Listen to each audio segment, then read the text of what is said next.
from the lens of this is Andrew, the journalist, but not Andrew, the spokesperson of the MK movement? Well, you see, first of all, I should tell you, Agatha, I find that question, I need to find a polite adjective. No, it's not biased, but I don't want to use the word hypocritical. But I lack an adjective to attach to it. But let me put it this way. As a practicing journalist in Uganda, I have slept in Besigye's house, including his bed. I have slept in Obote's house. I have slept in Museveni's house, in Kagame's house. I relate to Bobby Wine. So I deal with all of them. Why is it a problem if I deal with Museveni and Muhoozi and not the others? I never saw the Ugandan lynch mob on social media criticize me for hobnobbing with Winnie Byanyima and Kizza Besigye. But if I get around Museveni, then it becomes a problem. So it's not a fair question in that sense. I, as a journalist, am supposed to access everybody who is a player, who is a newsmaker, a news subject, or an authoritative source of information.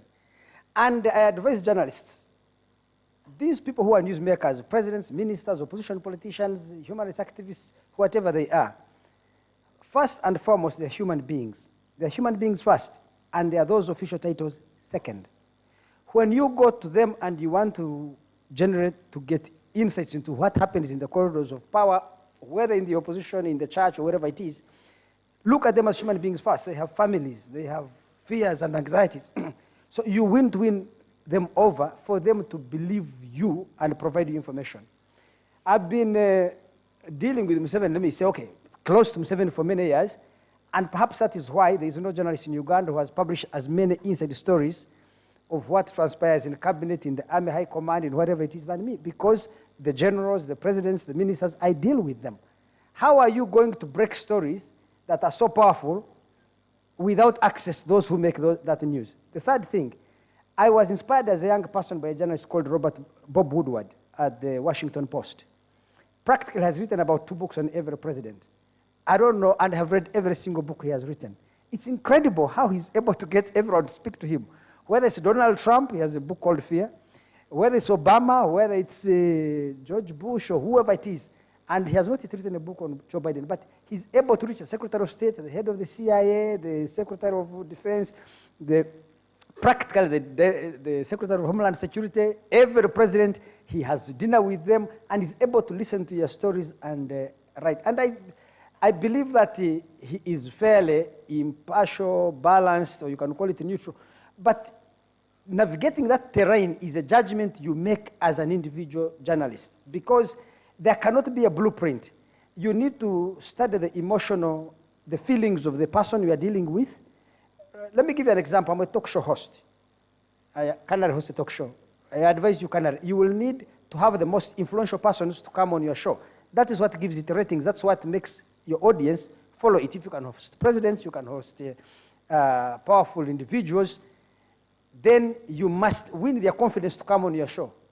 When they come on your show, you have 2 interests and contradictory interests you need to balance. Many times, if a person is in power, or even out of power, the audience, a section of the audience will want you to really be rough on the guest. But if a president comes on your show or is humiliated, why should he come back?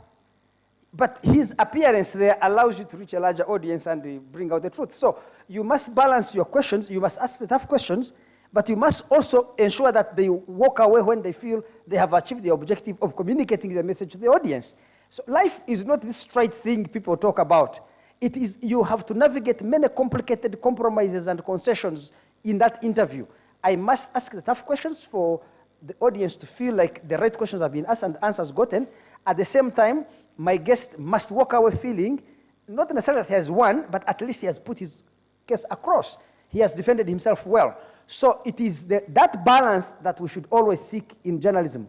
So if I am Andrew Mwenda, it is absolutely necessary for me to be close to President Museveni, close to Dr. Besigye, close to Amama Mbabazi and Bobby Wine and others, and I must navigate that terrain with skill and tact to ensure that I keep them all on board. That's why I was telling you, when Museveni and Kagame were fighting, Obote and Museveni were fighting, Besigye and Museveni were fighting, I would stay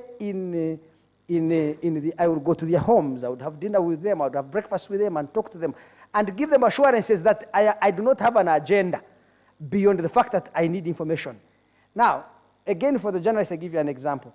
Assuming you have a great source who always leaks for you the greatest stories in the Army High Command or the cabinet, and you're always on the front page with the most exclusive and well-investigated stories. Let me assume this guy gets involved in a scandal and you got a tip. Here is a challenge you face. I can write this bad story about the guy, break my relationship with him, and destroy all the future flow of stories I can get, the next 50 stories. Or I can compromise on this story, sit on it, but continue getting the others. That's a very serious calculation to make. If I can, is this the be-all and end-all story? If I can maintain my relationship with him and I ignore this transgression he has done, in exchange for the next 20 stories, which will be very powerful and maybe make the country better, what do I do? Because these are the trade-offs we face in our trade on every single story that we are doing. And therefore, to that extent, a journalist needs to exercise a high level of social and emotional intelligence to ensure that they manage their story sources and story subjects in a manner that retains the confidence of those they are dealing with. And I think I have been very good at it. I don't think there is anybody who has exposed many stories against Museveni, including last week, than me. I recently wrote in my column a story about this at Lubowa Hospital, where I think that this woman has captured the president. And I put all the details there of how it's a big fraud. But I have to do it. But why doesn't Museveni, completely stop talking to me? He gets sometimes angry, but the anger goes away. He recognizes that I'm not after his job, but I am trying to bring the truth out. And Andrew says we are hypocritical by not questioning him when he hobnobs with Bobi Wine or Besigye. I think the difference is in the extent of hobnobbing. You hobnob with the others more than... Agatha, again, you're wrong. I have mentioned here that I've slept in Besigye's bed, not that we were sleeping together in the bed. Let me explain. I used to go a lot to Besigye's home, and when him and Winnie would not be there, I was so close to them that actually I used to sleep in their bedroom. So whenever they were absent, I would use their bedroom. And that's how close I was. I did not remember any criticism of it. I have not slept in Museveni's bedroom. Andrew, the reason I started by saying that in justice, they say justice must not only be done, but must be seen to be done, is because when a judge has a relationship with one of the parties, they have to recuse themselves. It doesn't matter if they're objective that they wouldn't actually have taken a side. That's when they will believe. I work at the Independent. Let me finish this question. Yes. With your story subjects. If you recuse yourself because you are reporting on somebody you will not deal with them, then you will not get stories from them. Story sources may be presidents, may be ministers, may be opposition politicians, may be members of parliament, may be bishops and sheikhs. But you need to have a relationship with your story subject. If you don't have that relationship, you will not be doing the right journalism. And I hear you, you will do press conference journalism, not investigative journalism. I hear you, Andrew, because I have faced some of these things. But the question comes from, I have worked at the Independent. I still report for the Independent, and you know that. So I know what your relationship with these people has done to us who write for the Independent. From the time Andrew was appearing on Newsnight, I met people who said, I can't read the Independent anymore. That man is a sellout. And I would say, but Andrew is not the Independent. But they cannot believe that. Right now, Andrew is close to Muhoozi, and we have heard about his political ambitions. There's no one who will believe that Andrew or the Independent are not influenced by Muhoozi. And it might not be true. But that's why I asked about the credibility and the legitimacy and the trustworthiness. If you have readers who can't trust the stories you write, even if, by the way, they are very true from the bottom of your heart, isn't that a problem? And lastly, your editor at the Independent that I was talking about, Joseph Weri, yesterday we were having this discussion and he asked me a question. He said, you've worked with me for 10 years. Do you know what political party I support? I said, no, I actually don't. He said, don't I write about political parties all the time? Do you think I vote? Do you know who I vote? I don't know. Do you know my position on homosexuality? I said, I don't know. Don't I write about it?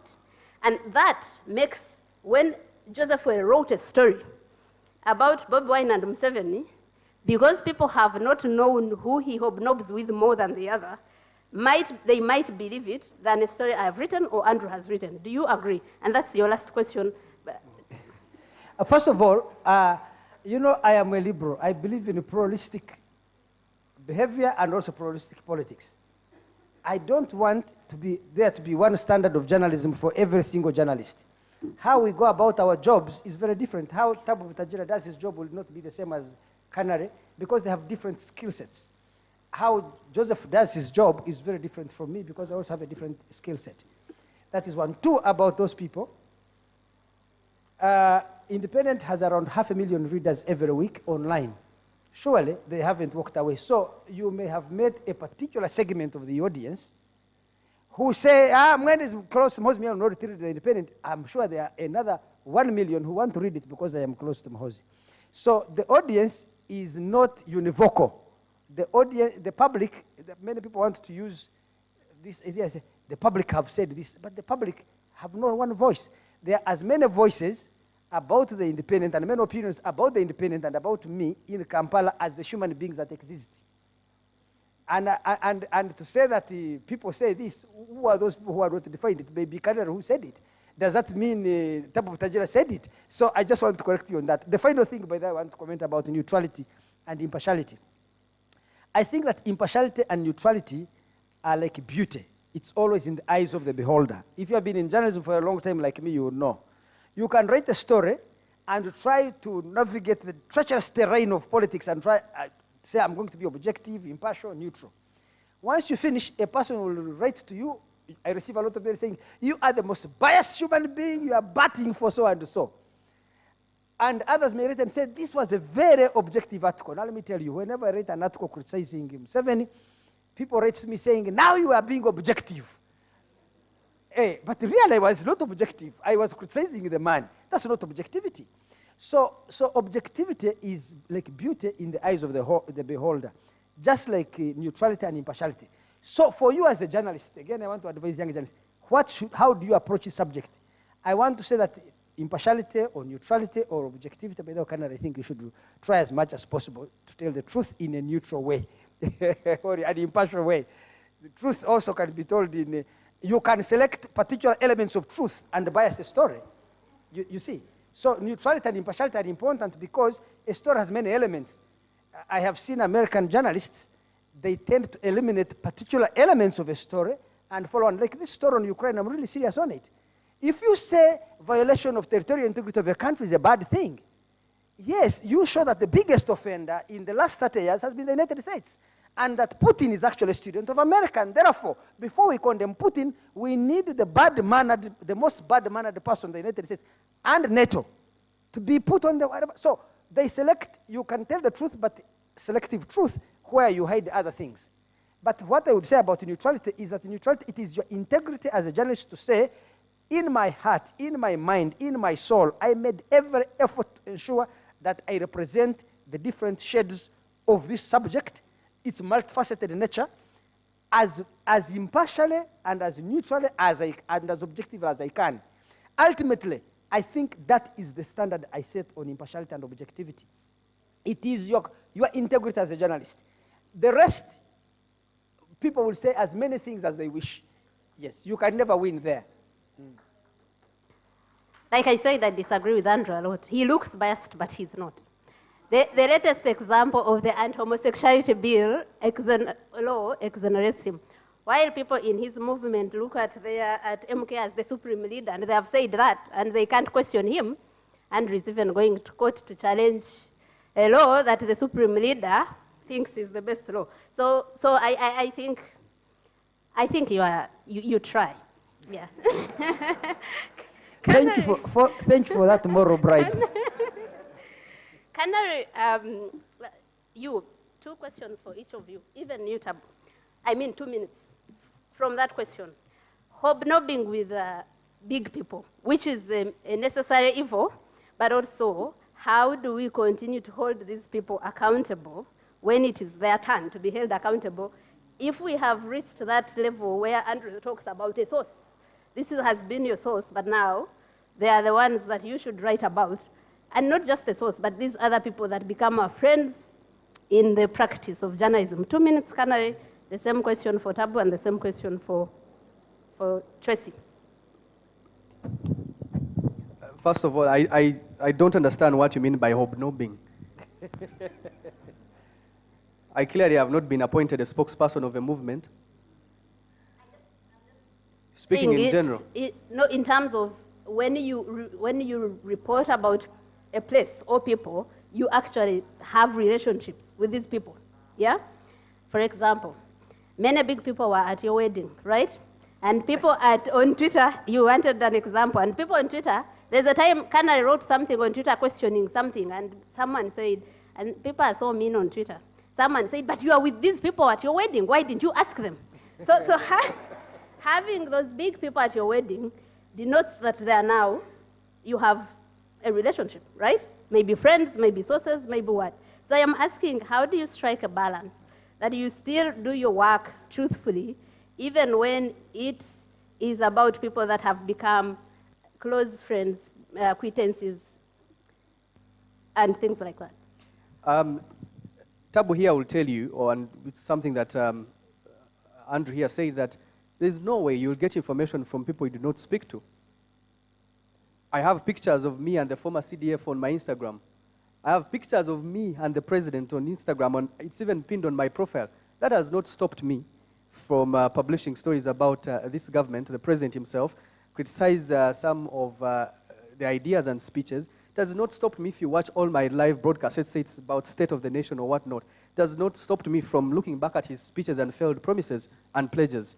So it still goes back to really how you want to be seen as a journalist, as opposed to, I started stories where no matter what you'll do, people will always define you how they want. So it's about you and your integrity.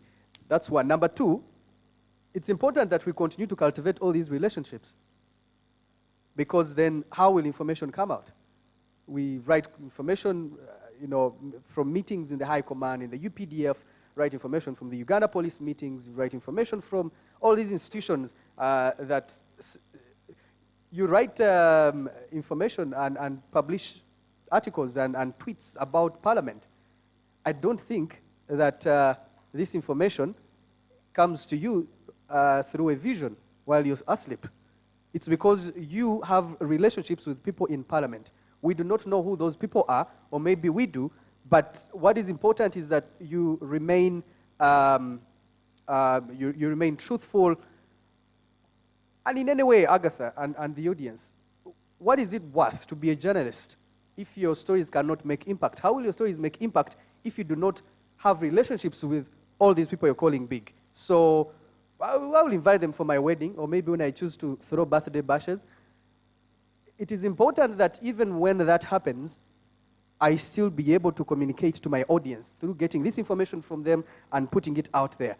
What matters is, how do I actually put it out there? How do I present it? And we are human beings.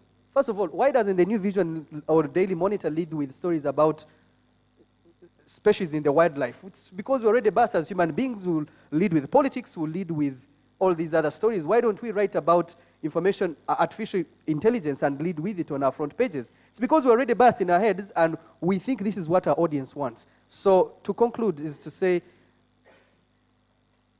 which is a very, very strange thing, and it really is about the human being or the publisher of the story. What compromise are you willing to make as you hobnob with those people, and at the same time choose to publish stories and information gotten from them? Canary is very clever, but I remind you, I'm the one asking the questions here. Yeah. So, but I have faced the same. I just wanted the perspective of the people on the panel for the audience. Tracy, you will come last. Yeah, Tracy, what in your practice? How have you struck that delicate balance between creating relationships that are useful, but also maintaining, doing your work as you're supposed to do, even when it comes to those relationships?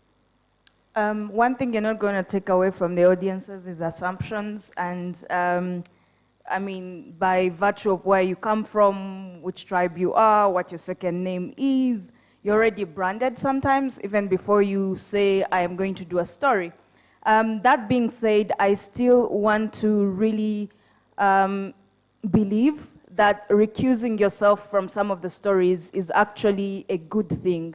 And this is because, I'll be honest, there are times where maybe the president is really not so much into your circle, he's just another source. But if Mr. Andrew Mwenda was going to do a story about the brother-in-law or the sister, we've seen stories about the cows, the goats, you know, worth billions. That could take a different turn, right? If, for example, the unfortunate incident where, you know, Mr. Mhanga was, you know, has gone that side. If he was there and the war, the thing was, you know, attacked the way it was, would he still, you know, break a story about Mr. Mhanga the way it broke? I mean, would he want to ask him, would he be his source, or would he tell Canary to cover that story because he's too close to the fire? So sometimes you will want to recuse yourself. I believe it's actually a good thing to recuse yourself from some of these stories. The other thing I want to imagine is that for media houses, don't you owe your audience full disclosure sometimes? And I'll say this because if, for example, The Independent ended up, for example, doing contributions to MK's campaign, right, in the future, let's imagine Fox News, you know, gives some money to, you know, a campaign, you know, contributions. How do we, as an audience, then trust Fox News or trust The Independent that's giving contributions to the MK campaign? Do you get that? Like, it's too close to the fire that I would feel biased that The Independent is doing a story about Bobby Wine. At that point, I don't know if I'm reading a campaign publication, or I'm doing, I'm reading pure news or facts. So I feel like, one, you can recuse yourself. Two, as a media house, can you give us full disclosure as your audience that this is a campaign piece, or you're doing contributions to the MK campaigns or stuff like that? I think you owe it to the audience if we're still going to maintain some level of neutrality, because that's who journalists are. Yes. Tracy, I am really very impressed. You say things and they make me start thinking about. So when Tracy talks about recusing yourself and full disclosure, I'll disclose today that I used to, like Andrew, think that I am the most objective journalist. So one day I write a story about the FDC, Muntu and Amriat. And when I was writing this story, I felt the bias in me. I love Muntu as a politician, as a person. I went and told my editor, I said, you know what? Let me not do the stories that concern Muntu again, because I felt that that story gave him more ground, maybe a bit unfairly, than Amriat when they were contesting in the 2017 election. So recusal and full disclosure, I think, are important. Tabu, the question for you as well, but could you, as a managing editor, also talk about the business interests you alluded to just a little bit? Andrew here is both a journalist, but a media owner as well, so a businessman, right? And you stand in a position of management of the business interests. How do they affect neutrality? Maybe you answer that and we leave the first one because it has been answered, and we go to the audience. So first, I agree with Tracy on the issue of full disclosure, and also full disclosure also allows you to take a distance away from a story if you know that. And I want to speak again as a realist. I think there's too much theorization about the world, and the good thing with the theory is you can say actually what you want, and that's just it.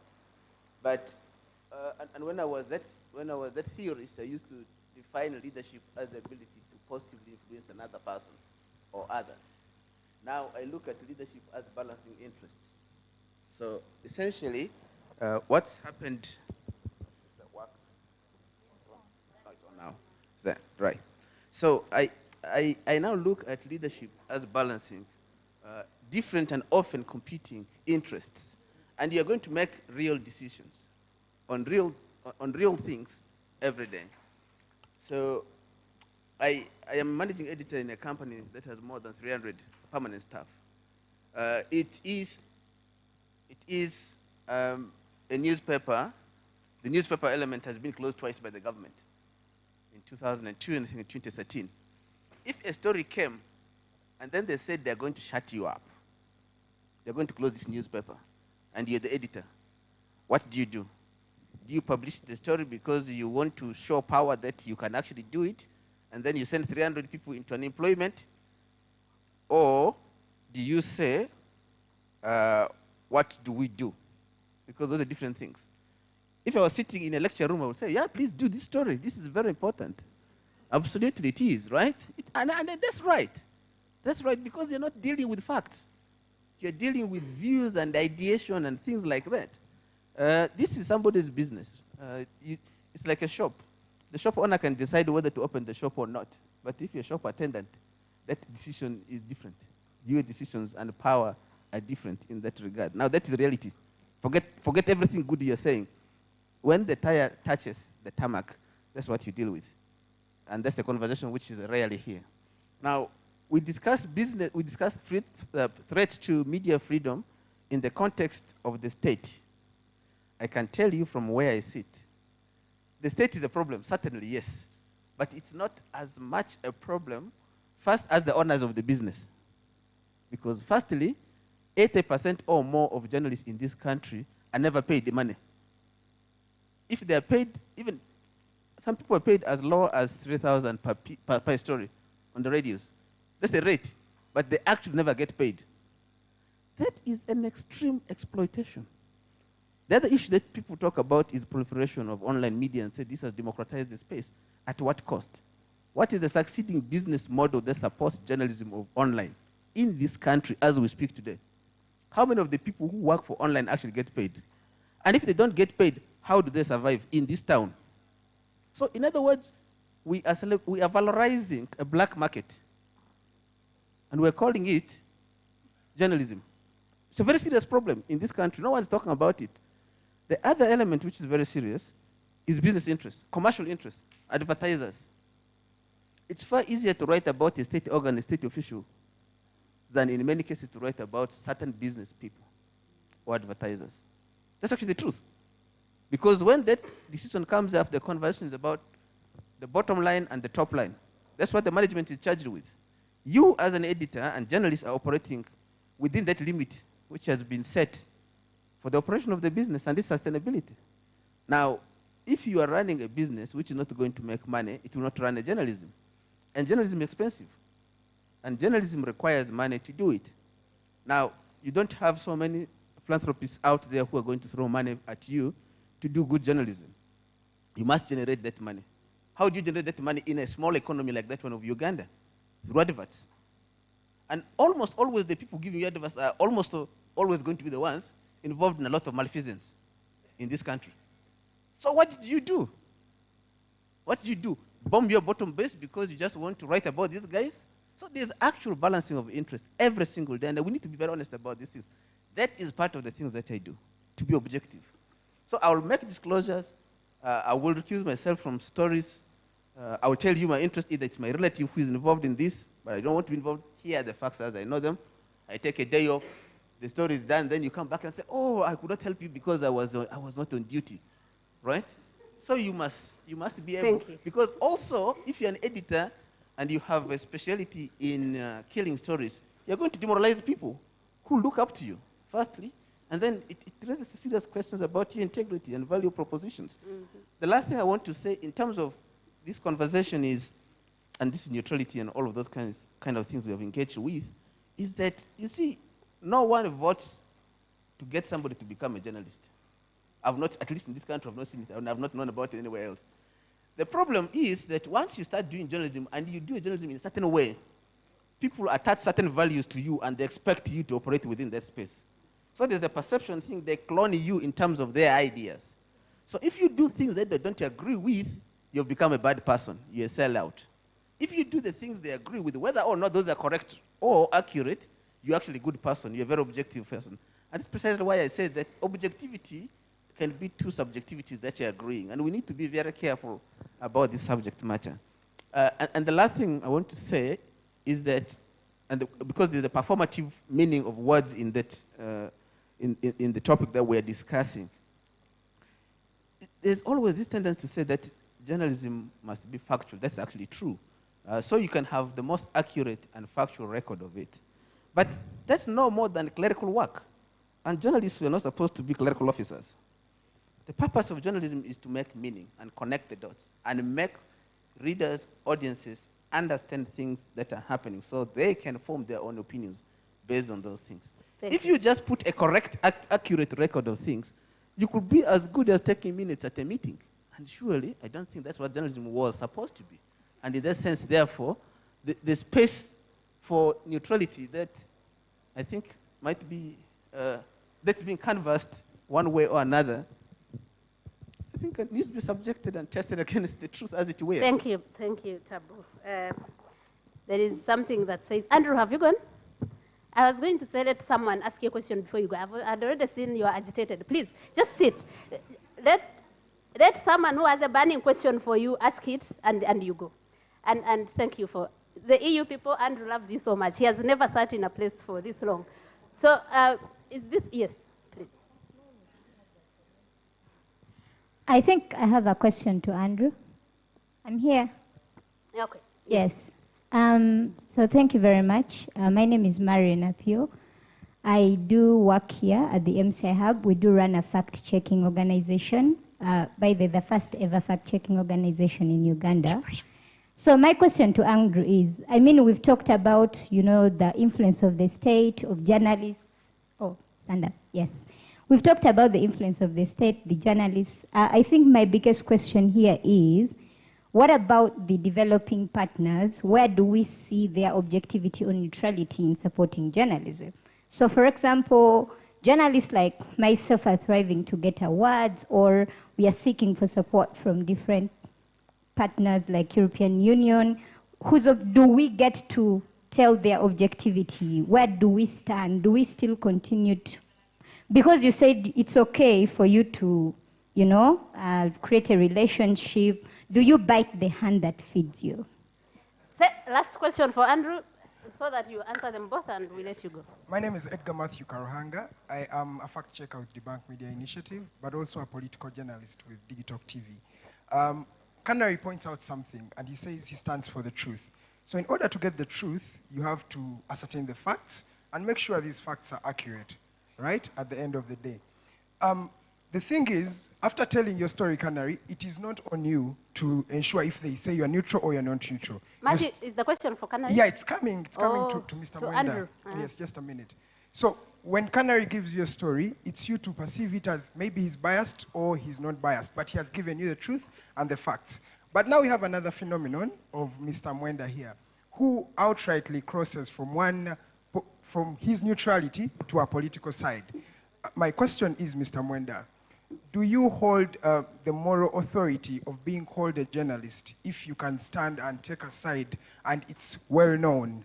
And do you think you can tell a story that is not cognitively biased on your side? And also on our side, do you think we can avoid that bias? Because you've officially crossed from one side to the other. So my question is, do you hold the moral authority? Perhaps I should ask you a question. I cross from which side to which side? From neutrality, from being a journalist you are and you have been, because you've mentioned it in your past. You have been on both sides, BCJ, but you've never taken a side to say, I support Museveni and I'm going for his, vision. Actually, but now, actually just a minute, sir. Let me finish up. Just a minute, sir. Let me finish up. So, but this time round, you've always been doing that, but telling in your stories, telling stories about BCJ, but you've never gone to BCJ's side. You've always been telling stories that are against Mr. Museveni, but you've never gone to his side. In this phenomenon, 2023, you are the spokesperson of an MK movement. Do you think you hold the moral authority, sir, of being called a journalist, or can we avoid the cognitive bias of saying So my grandson, because your question is taking 3 weeks, and I really Yes, have sir. people, I have 3 people waiting for me here. I was told this conference was ending at midday. So I have a meeting with some US Embassy officials. They are standing outside here. First of all, let me dissuade you. You are saying the MK project you're talking about is not in a contest in Ugandan politics right now. So it's not a government and it's not an opposition political party. I am sure I have taken a side on the Anti-Homosexuality Act.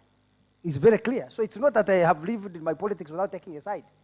When Uganda was privatizing, I took a side. I support liberalization and privatization. So in my presentation, I say I have particular values, views, ideological beliefs, policy preferences that I support.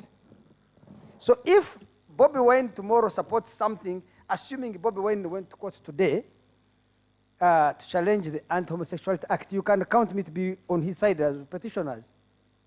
So I don't believe that a journalist should be detached from the reality in which they live. In any case, I think Agatha and this young lady, Tracy, all talked about it, that journalists, we want to speak for the voiceless. We want to defend certain things because we think they are correct. So at any one time, exactly, I agreed with Besigye on Somalia, for example. I agree with Besigye on many things.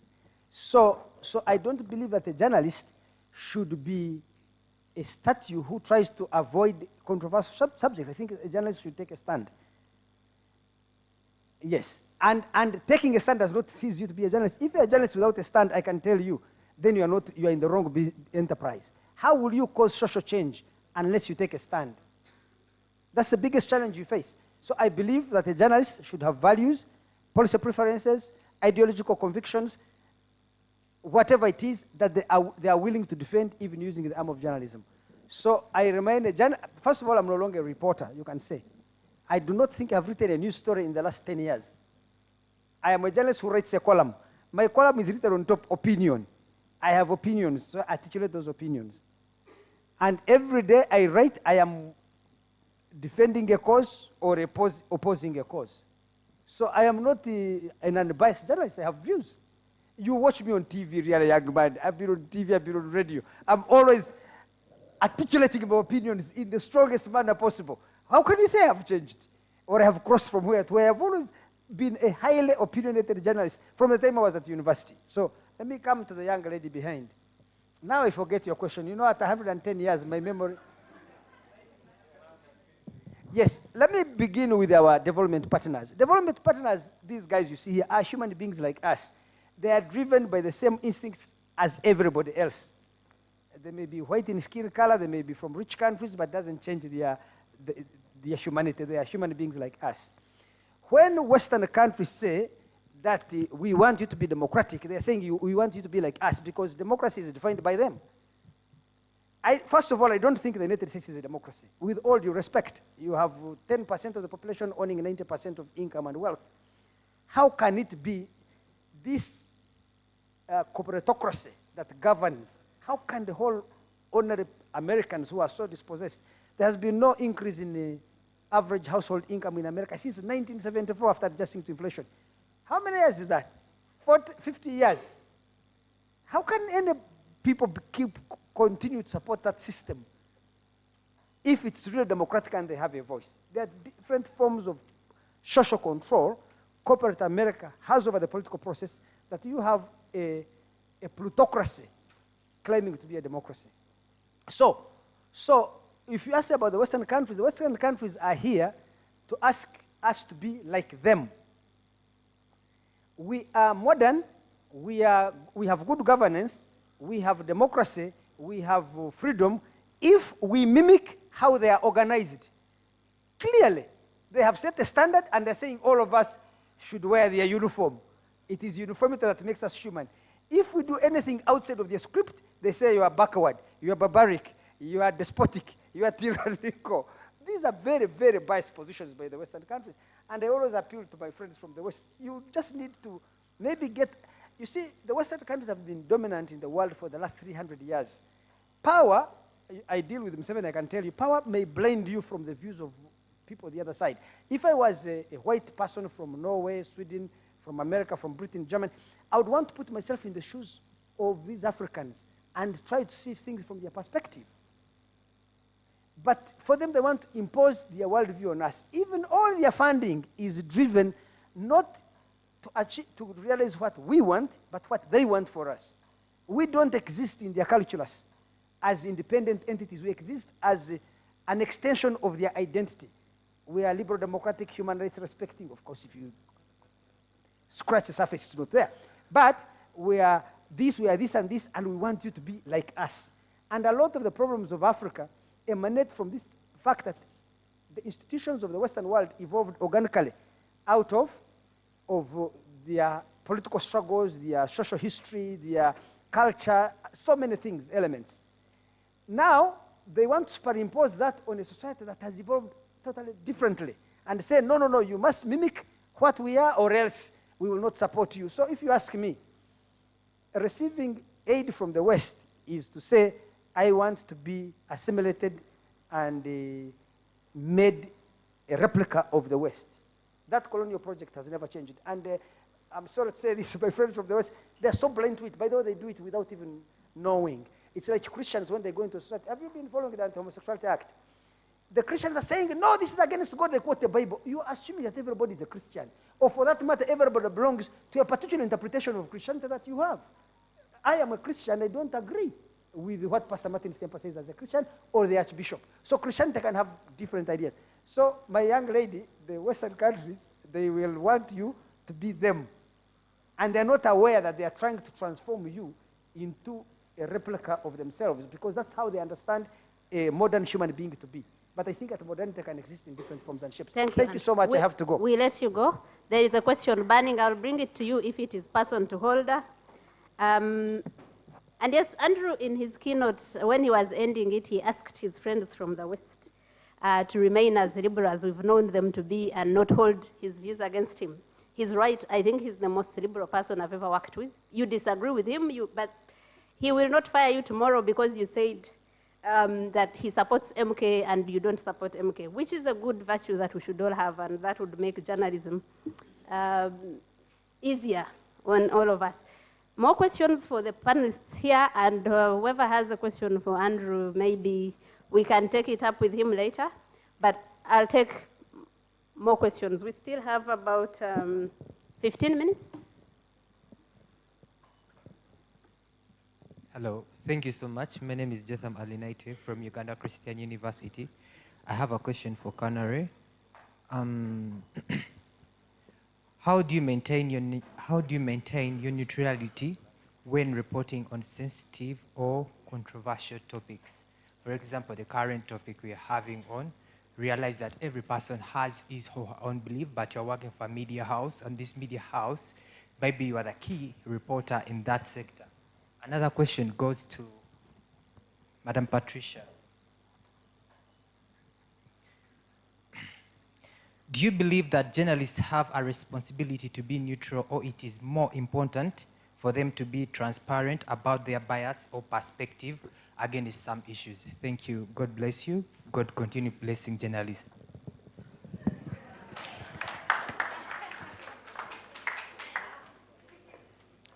Yeah, thank you very much. My name is Ronald Mugabi.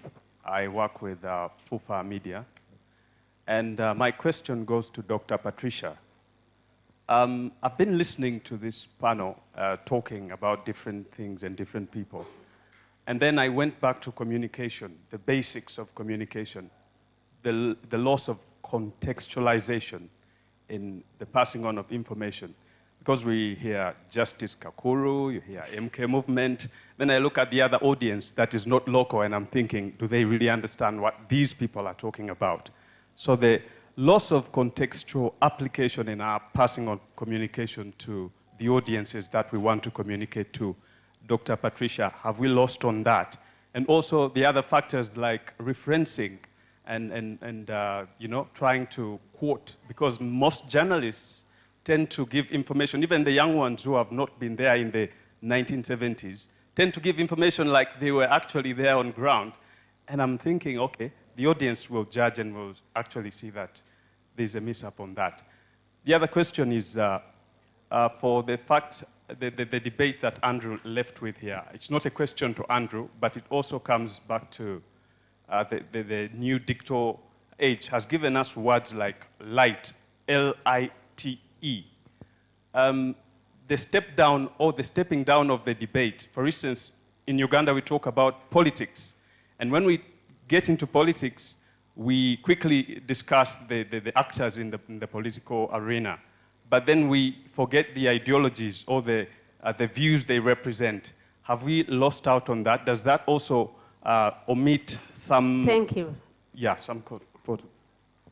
Yes, the lady, please. You give some ladies time. There's one behind and this one in front. Hello, my name is Anatalia Ozzy from NBS. My question goes to a certain audience that is not here. We have an audience on TikTok, the digital growth and all of that, and they have a very, very big population. Now, these are people who are going to listen to Lumbuye after a commentary by Canary in the night. They'll wait for teacher to interpret what Canary or the people on the panel here have discussed. Now, it is upon that person to give a direction he thinks favors him. So my question has always been, what are the stakeholders that we are meeting here today doing to bridge the gap between that audience and the stakeholders who are coming up or who have to give authoritative information on given ideas? For example, is there anybody who is thinking on simplifying communication language for these people to make it easy for them to understand what is up on the table of men? That's a very big problem that I think is there, but I would like to listen from Madame Litho for the women and the gentlemen on the panel. Thank you, Natalia. Was that your question that you had for Andrew also? Yes, I really wanted to know, because he always writes in maximum English, you too. But do these people understand? All right, all right. The lady, I think that should be our last question. Okay, two people, because we are running out of time. We have to give them time to answer. And Raymond, you don't have a question? That's strange. Okay. Oh, George, yeah. Thank you so much. My name is Ruvi Mbogore, and I'm a fellow with the MCI for the 2023 cohort. So firstly, I'd like to say that we are people before we are journalists. So we have our views, our opinions, our attitude towards the things that we do. That's why they've come up with something they call conflict of interest, where we are not supposed to report on the things that we do not really agree to. But then there comes the house policies, where we are supposed to do what the media house wants us to do. We do it because, honestly, independent journalism, there's little money in it. But then if I'm employed, I would rather go with what's going on. I say this from a student perspective. I report from my university, and I have 6 stories out of the 54 I've done because they say it's bad journalism for the school. But there were facts, there was truth. So I do subscribe to what Daniel Lutaya says. We can never be objective. We can apply objectivity. So now my question is, according to what Mr. Mwenda said, that sometimes we have to protect who we work for, where we benefit, and stuff like that. So is withheld truth a lie? Because we own this information to the public, not to us, not to other people. We have to deliver to the public. So if we hold the truth from the public, does that become a lie? Thank you. Question, and we'll conclude with Dr. Galambi here. Thank you very much. I am Kevin Kasoma, a fellow of MCI, the 2023 cohort. And starting off, I start by saying I subscribe to the school of thought that says excessive neutrality creates a bias, and that is true to a certain extent. But then I'm looking at what Canary said, that you do the truthful bit of it, but you're not neutral, and then you leave the audience to decide.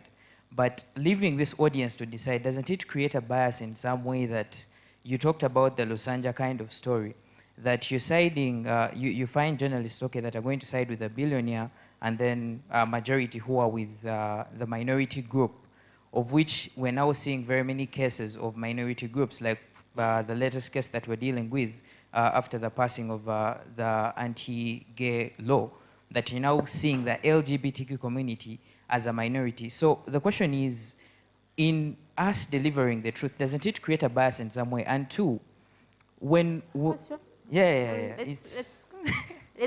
you will ask it another time. Please. All right, thank you.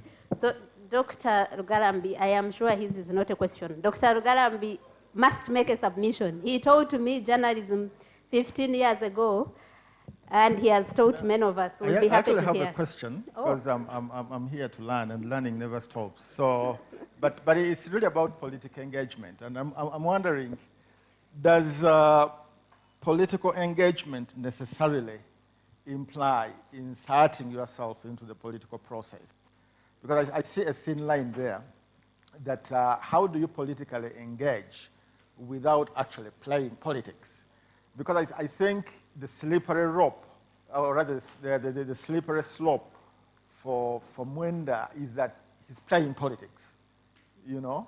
And personally, as a news consumer, that is really where I think the intellectual argument, you know, I understand it very well, and I think I agree.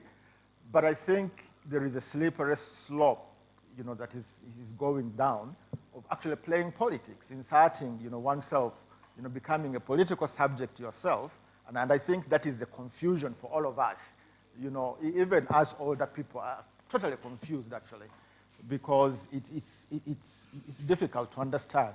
And so I would like to hear your thoughts, you know, whether you would agree that that is really, you know, a slippery slope to go down. Thanks. Thank you, George. I can assure you all that's a trap. It's not a question. What Dr. Rugalambi is saying is that actually we are on a slippery slope, which we agree with. I think even the people here, maybe apart from Andrew, the others agree that the balance is really, really delicate. But I will leave the panelists to answer the questions. There were questions that were you will be general. I know there were questions for Dr. Little, and then there was a question for Canary, but the rest of you can weigh in on any of the questions if you've noted them. So we'll start with you, Dr. Little. Thank you. I was hoping that my colleague was actually going to rescue me. But yes, like you say, that some of these things are a slippery slope. So let me start with the one, do you believe journalists have a duty to be neutral and transparent? I think it's connected to what the gentleman said, we can never be objective, but we apply objectivity. I think we spoke to this, and we spoke about the ethics that guide us. Like any profession, doctors, you're advised not to operate a relative. I have a kid sister who is a pediatric surgeon, but she will find colleagues to work on family members because emotionally she's involved. So equally, journalism is guided by ethics because of the knowledge that human beings are not objective. We are all subjective. So yes, we can apply objectivity based on those several principles. The issue of contextuality, of course, we have to always contextualize things. And you refer to some of the examples that we speak about. If you look at the global trend, and she's been emphasizing how this conversation is being streamed and you have mass audience. I think we are moving away from always assuming that people don't know, because somebody in America will speak to me and talk about their 9th president, and if I really want to know, I'll go find out. So giving examples of Kakuru and that doesn't take away, to me, some of the points that are being made. So if we don't know, you see clarity. So how come I don't know about this person? What are you speaking about? Yes, we have to be aware of our audience. We have to contextualize issues, but we must also embrace the current technologies and the possibilities and the assumption that we're in a global village. It is a wrong assumption, but yes, contextualization remains. And that's why this whole issue of neutrality, subjectivity comes about. The issues about biting the hand that feeds you. It's all about subjectivity, objectivity. What is your agenda? What are you pushing? How are you doing it? Do you want to look obvious or not? And that brings in the issue of the TikTok, that digital growth. Why do you wait for someone else to trick the other people? And many of us are still stuck in the traditional form of journalism, and things are moving so fast. Personally, I'm not on TikTok. My 5-year-old son downloaded TikTok on my phone and started to teach me how to use it, and it would bring things to my attention. It's an app I would never download. And even the example you give, I am not aware. I know such things happen, but I'll tell you what Media Women's Association does, because we have an audience of women that does not access a lot of the communication media. So we have a program called the Rural Outreach Program. We call it ROP, where we pre-record things that we think matter to women. Again, you see, we are biased. Things we think matter to women. So we pre-record these programs, and then we divide ourselves to different groups. Where do you come from? What language do you speak? And we go to different parts of these countries. Now, the issues that impact a woman's listenership, let's give an example of radio, that is the most used medium in rural areas, is the man owns the radio, ties it on his bicycle, rides around with it to the center, and will determine when the rest of the family can listen in. If it's a football season, to hell with you until he's done with this football match, then say, hey, Mama Patrova, Mama Gundi. You can also, you know. And then when he thinks you're listening to something sensitive, he wants to supervise. I've had phone-in programs where the man calls, and they're saying, only women now. They say, yes, yes, yes, yes, I am calling for my wife. He wants to monitor that. So what we do is that we pre-record, and then we try to look at their daily schedule. Maybe they're free in the afternoon, and we replay these programs for them.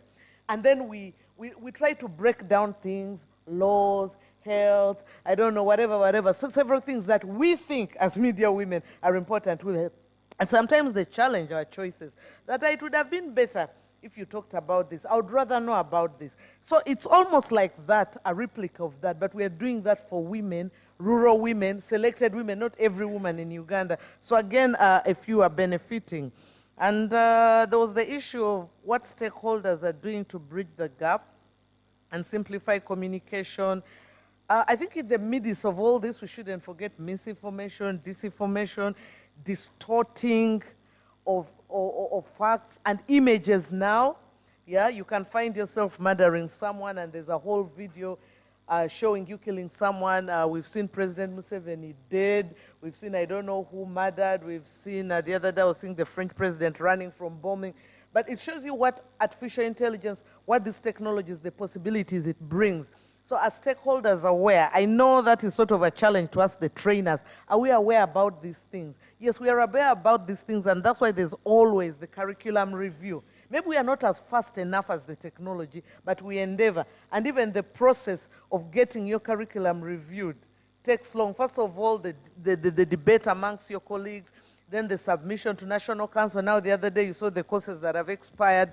And yeah, things are changing so fast. Is academia keeping up? I think we are trying. Even to publish an article, I'll tell you, the process to just publish one article, by the time your article comes, sometimes it's 3 years, 2 years. You're lucky if it's 1 year late. Those facts have changed. They've been overtaken by events.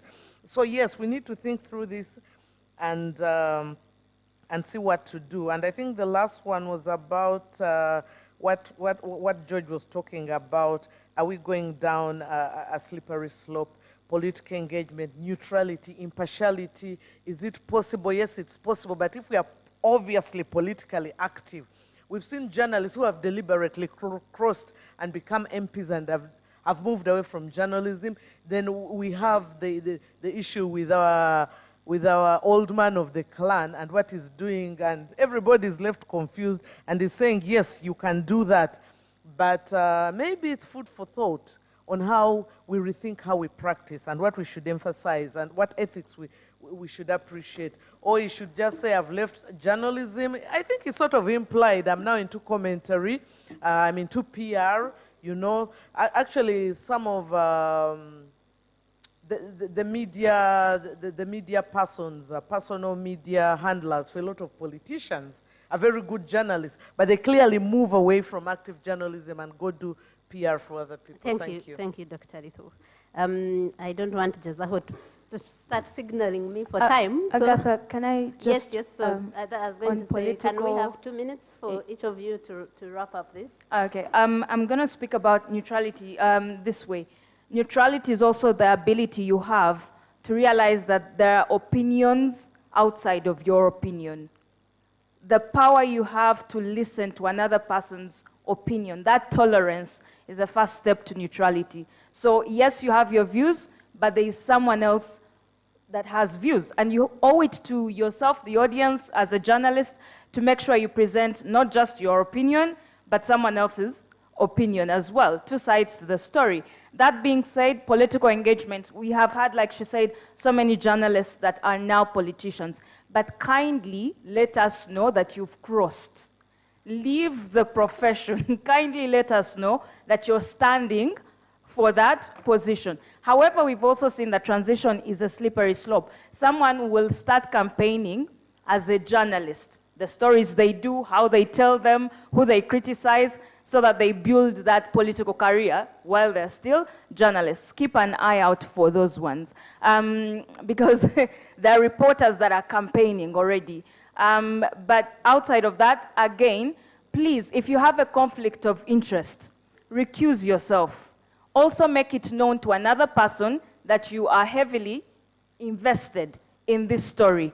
Perhaps, you know, seek opinion elsewhere. That being said, I know that we have opinions and neutrality is an issue.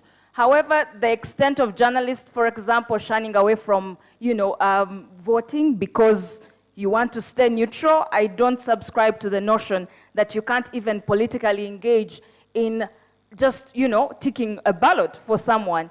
That is your right. You need to exercise it. But outside of that, you are a journalist. Do that, and the best way we know you're neutral is by the work you're doing. So kindly stay neutral. We will see it in the work you're doing. Thanks. Thank you, Tracy. I'm sure you have been called idealistic, or you will be called idealistic like I have been called before. But I'm going to go to Kanai now to answer that. Did you note a question that was to you specifically? Yes, then please. we will end with Tabu. So how do I maintain neutrality? Again, I'll say it again and again. I'm not seeking to be neutral. If you see my stories, it's not my intention to be neutral. It's my intention to be truthful. But we only have one challenge. We cannot always guarantee the truth, because sometimes you get the information wrong and it's not your intention. Sometimes you get half-baked information. Sometimes sources do not want to talk to you because of different factors. But what we can always guarantee is the little truth or information you've gotten, at least, there has to be facts. You have to get facts right in that information that you've published. So we want to believe that we're putting out articles and stories really with a lot of truthfulness, but we cannot always guarantee the truth. That's the challenge that we face. However, let's get facts right, and that can only be the leading cardinal principle. The other challenge that we face as journalists, and why we want to maneuver neutrality, is that different journalists and different media houses have different news values, and therefore you have challenges of proximity. You are debating around the impact of the story and the prominence, conflict of interest you've talked about, timeliness, usefulness, and all that can be really murky waters. I'll end with 2 points. One, an example on Andrew that most panelists and speakers have talked about. During the elections, we had a gentleman who was moving with Robert Chagulanyi on his car, and he had a press jacket written on press. And we took time to also look at the kind of information he was putting out. It was clearly biased. Unfortunately, he was hit by the hard-handedness of the force security, and he got damaged with his head. Has been in hospital for months, but is now better. But when you look at the information he was putting out, he was clearly biased. Maybe we should also understand that some of the journalists find themselves in those positions, and by the way, he was a practicing journalist. So, the other thing is that artificial intelligence, the maybe extension of the platforms on how this news is segregated and put out there, you find that, so today I learned something new. You can go to Photoshop if you don't have any skill. Put a picture there, like here. You can just type in, like the way you type in Google, and say, add a chair and put President Museveni on the panel. In just 2 seconds to create it. It's a new feature on Photoshop. It's incredible. how are we as journalists going to stay neutral with new features like that? It's a challenge. It's a challenge what is being done on TikTok. It's a challenge what Twitter can do. So neutrality will always remain a big debate. Thank you, Canary. And lastly, Tabu, if there's anything you want to respond to from the questions, please do in 2 minutes. There was no question for you, but I mean, if there's any you want to. Obviously, I'll apply myself to the issue that George has raised. And the question was, can you have political engagement without political insertion as a journalist? And I think there's a broad range of political spectrum within which to play. And one is from issues of civic and voter education to exploring whether manifestos are being implemented in order to hold those who make those promises accountable, to examining whether the process is fair. And I think neutrality really applies more to the processes rather than the outcome, and that the dichotomy needs to be clarified, and that we are having conversations on neutrality and political engagement, yes, but there are also other thematic areas that either present planetary survivability problems or indeed for the human race from climate change. If we take a position to safeguard wetlands, for instance, or to have campaigns against polluting the water, the fresh water body that serves all of the city, and so forth.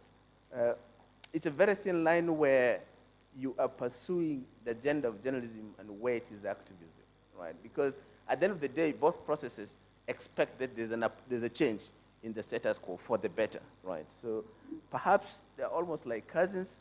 It's a very slippery road. Should a journalist and a practicing journalist be actively involved in politics? Our rule book, at least at the national media, is clear. You resign. And we have had cases of people resigning, one of whom was actually Paul Amoro, because he was going to stand in some position up there. Now he's Uganda's High Commissioner to South Africa. So the rules are very clear. We don't blur the lines. We don't want to create cloud in the system, and we don't want dead weight. Because if you become overly ingrained with a particular political party or actor, or your own indeed, it's more likely to be hazardous, not just to your judgment, but corrode relationships within the newsrooms because of the different viewpoints people hold about many things. So I think that needs to be clear. But yes, engagement with political processes is important. Have I voted? I've not voted. To be honest, I've never trusted that the end of this election is going to have any meaningful, particularly at the top, to be honest. I am certainly sure that the president will stand in 2026 and he will win an election there. Now, whether that election is going to be fair, just what, that's going to be, it's going to be post-mortem. All of that intelligence is injected in post-mortem. What are these guys who... For freedoms of access to information, because then you take away this idea that one individual has access to public information and that way I have to be their friend so that I can get to know what's happening. I've been embedded with the UPDF, I think 7 times, in all kinds of war zones. I've reported on the National Unity platform where I have a very close friend and it's cost friendships. But also there's a reason why those relationships exist, but carry healthy skepticism. And it's always important to declare to your editors and say, I have this relationship with this person and they've told me this thing. I tell Tabo many times when we're reporting things about the army. This person has told me this thing about the army. It may or may not be true. But the reason that people in power relate with journalists is so that they can control narratives. So if as a young journalist you don't carry that healthy skepticism, if you think that you'll sleep in their bed and then tomorrow morning truth will come out, no, it will not, please. Carry a healthy dose of skepticism when you're relating with power. Always remember that you're carrying public interest with you. People want to know things in due public interest. I mean, if you're the president of a country, I don't swear with you that I will defend the Constitution. So if you shoot and kill 58 people, I have no business having a relationship with you. My job is to report that your forces shot and killed those people, and you in a position of power have done nothing about that. And if that injures your feelings, I'm sorry, but it's my job as a journalist to do that. So if you're conducting a relationship with public officers, those relationships are great. in fact, we call these public officers our friends, but carry a healthy dose of skepticism because they too are carrying that skepticism and they are willing to mislead you at the earliest dot of a problem. Thank you, Raymond. I loved this conversation. Like I said, it is a question I've grappled with myself, and I am sure many others. And I am sure this is a conversation we can take forward. We had the teachers of journalism here in the audience that we can take up this conversation with Dr. Rugalambi, Dr. Sarah Namsoga, Wilson Kaija, who was my editor at Uganda Radio Network, and senior journalists Alex Atwaire, investigative journalists like Raymond here. So this is a conversation that I am happy for us to keep with, and then we see if we can find eventually that balance that we all seek.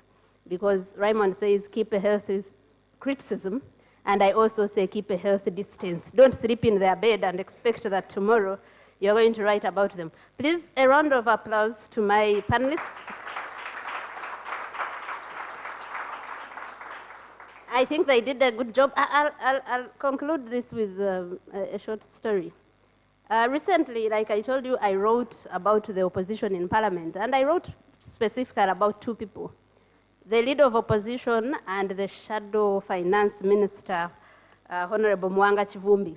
The leader of opposition came on Twitter and attacked me and accused me of being working for the MK movement. I will never work for the MK movement. I can work for another because I have a side, but at least not that one. So I really took it as a big insult. But what the difference was that Mwanga Chivumbi called me and said, Agatha, why did you do that? And I said, but what did I do wrong? Because me, when I get information, and that's what we should all do, it doesn't matter where I've gotten it from or who it is about. I will look for independent ways of verifying it. So someone tells me that this has happened in Parliament.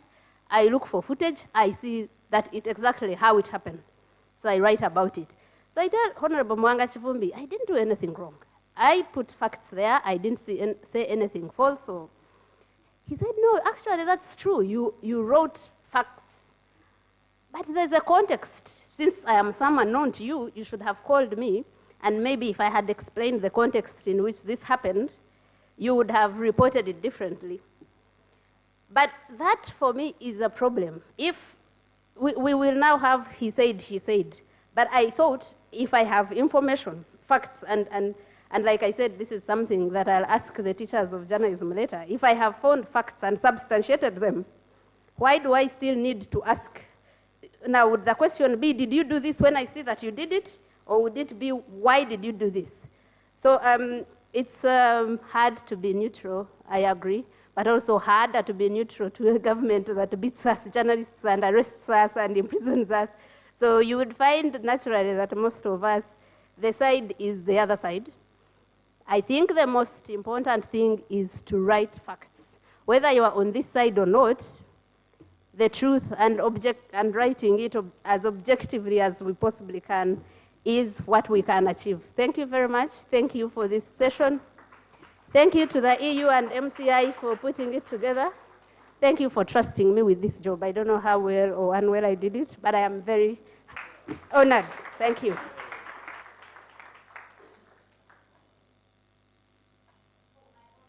I would like to dismiss my panel.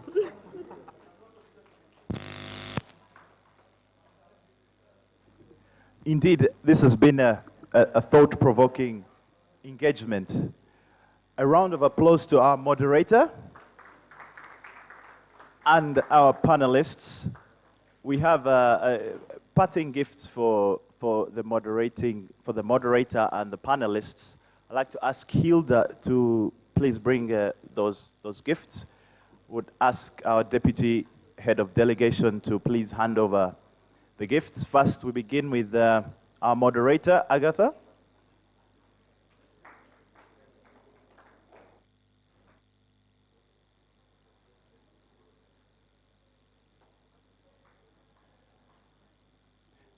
We would next have Dr. Patricia Litho. Thank you so much. Excellent debate. Mr. Tabu Butajira, Daily Monitor Managing Editor. Great. Mr. Kanari Mugume, please come.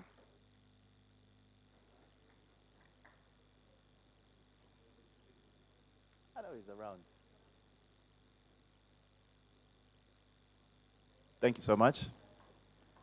And Tracy Tendo from MCI.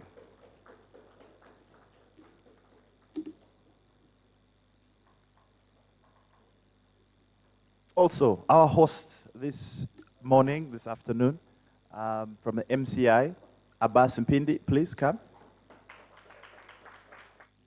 Very beautiful space for journalism. We thank you for the important work that you're doing to support young journalists.